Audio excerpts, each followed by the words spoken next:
¿Listo? Dale.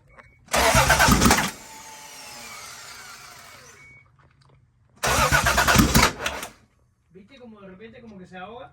Sí, se ahoga. Dale otra vez. A ver la batería. La batería te baja a 10, mi hermano. Y a 8. Oye, eso sí, yo creo que hay que poner una batería nueva, ¿verdad? Sí.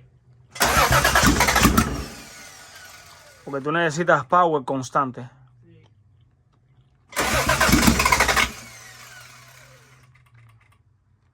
¿Qué es el ¿Dónde tuviste eso?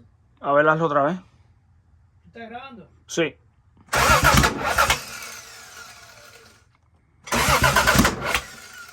Es el motor de arranque que hace ese pase así.